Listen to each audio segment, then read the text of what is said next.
Mom, I don't think he works here. This story was a while ago, so some dialogue may be changed. The best way to start this story is to set the scene.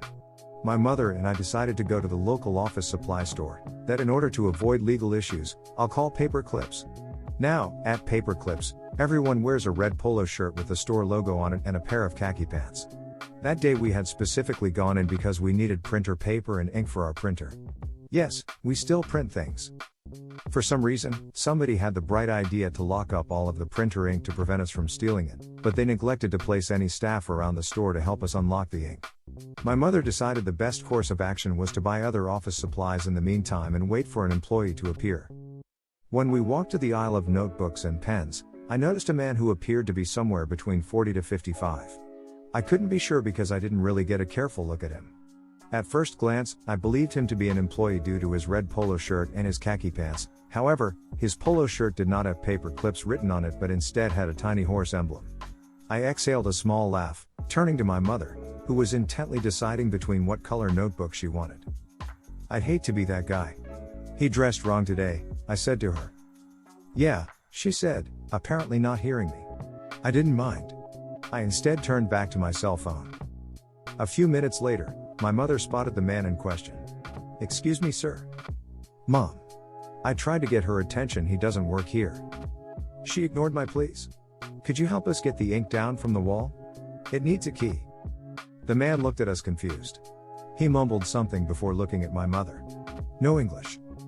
At that moment my mother turned bright red, realizing that the man in front of us, 1, did not speak English. 2, did not work at Paper Clips. She quickly scurried off, me in tow.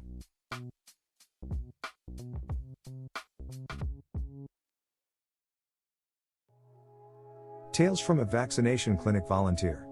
So I volunteer at a few vaccination clinics a week, as a non-medical personnel. Generally we do 1,300 per clinic. My job is to sort people from a winding serpentine line, like at airport security, to one of the 1 to 6 lines where you'll get your actual jab.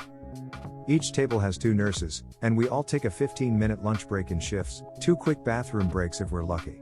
My favorite part about the clinics, especially for older folks, is how nice they are and happy to be getting the vaccine. The late 70s and older folks are my favorite, as they have experience with mass vaccination from the measles. When we get backed up and I have to wait for the lines to thin out, I get a nice chance to chat with some of them. When I say sorry for the wait when I have to pause, dozens, some days nearly 100 of them, when we're targeting older folks, will say something like, "Oh, I don't mind. This is moving much smoother than the measles vaccine site." So, one of the nurses had the audacity to take her lunch break, which led to there only being 1 nurse for the line and it temporarily moving slower. Cue the Karen. She gets out of line to storm over to me to tell me her line only has 1 jabber, and I shouldn't have sent her to that line, complaining how slow it is compared to other people's lines, etc. I apologize, and explain the nurse will be back from lunch soon, offer to get one of the county employees to come talk to her. Now here's an interesting part. Almost every time someone complains and I explain I'm a volunteer, and I look very young for my age, that I don't work there, and when I offer to get a manager they become indignant and say some version of "No, I'm talking to you." Karen was one of these folks. So the cop in my section and I have really bonded over the crazy people we have to deal with a few times a day, so he looks at me, huge eye roll, starts walking over with his chest puffed out and hands under his bulletproof vest to look imposing and hover around Karen. She gets the message and gets back in line. Not 3 minutes later she comes storming back to inform me she does crowd control professionally, so I should listen to her. Her latest bit of feedback is we need people going through the lines taking elderly people's costs and sweaters off of them before they get to the table. Sounds like a quick lawsuit to me. Cue the cop, her going back to her line.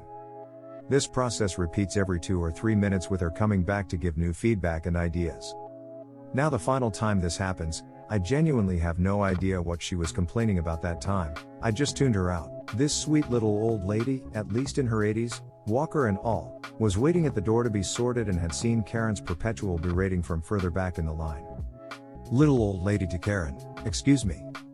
Karen, still ranting about whatever the hell she's saying. Little old lady, "Excuse me." Karen, "What?"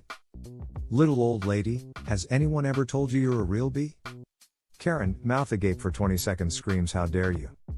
Little old lady, "No, how dare you? This young man is a volunteer and offered to get you a manager, and you're just being a bully." Police officer walks over. I can see him having a harder time suppressing his laughter than I was.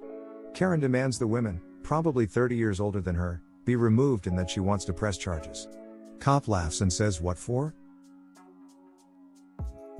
This isn't 1695. My kids attended a private school in Delaware. As a part of their 5th grade curriculum, they all visit Colonial Williamsburg. They have been doing this for many years. The school is pre-kindergarten to 12th grade, so a lot of families, like ours, have kids in several different grades and they all talk about the trip to Williamsburg. It's a week they all look forward to and they all have heard stories from the older kids about their trips. It is also the first extended, 4-day, overnight trip. Many parents are still reluctant to send their kids off on an overnight trip, so the 5th grade teaching team holds a lottery and selects several parents to go with the kids. The parents keep track of the kids during tours and meals and they have their child and usually 2 others in their room. It can be pretty competitive to get a parent spot. When my daughter was in 5th grade, I chaperoned and a few years later, my husband went with my son. Here's the catch. The school totally buys into the idea of an immersive colonial experience. The kids all wear colonial outfits that week. They eat at a tavern and get enlisted in the militia. They even have a colonial dance one night. So some of the girls have more than one outfit. Sometimes parents borrow colonial clothes from families with older children, sometimes they are bought, a lot of them are made by the parents. They also have a collection of clothes in a colonial closet that kids are able to borrow from. Often parents donate the clothes from their kids after the last one goes. Here's the kicker. Parents are also supposed to dress up in colonial outfits. So, I made outfits for my daughter and myself. It was way more work than I thought it would be.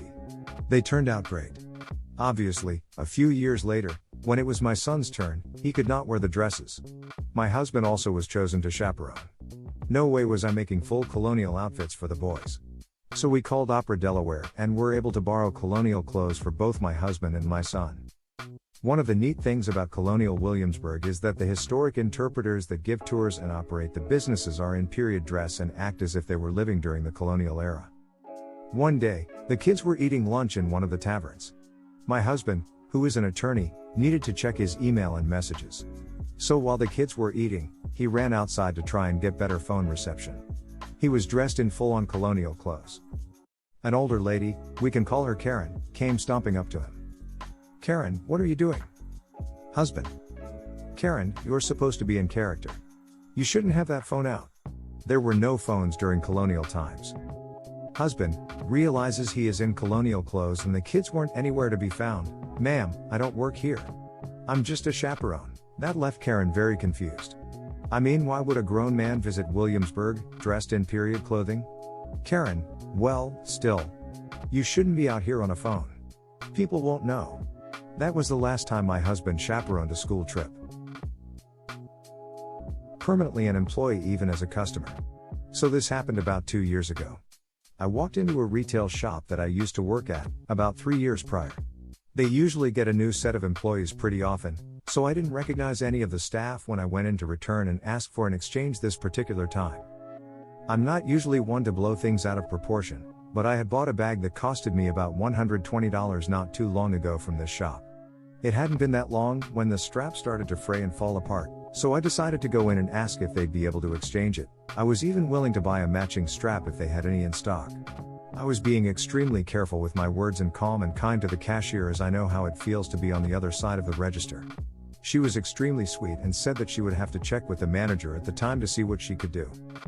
The manager came over and it turned out to be an employee that I used to work with when I was employed at this shop.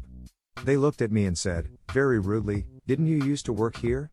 You should know our return policy and how everything works."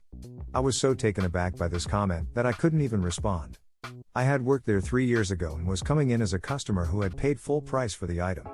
I'm also quite young, so this person probably thought they could talk to me this way. Anyway, they basically continued on saying that they obviously couldn't do anything in that since I didn't have the receipt. I should have known not to come back. It was one of the rudest experiences as a customer that I'd ever had.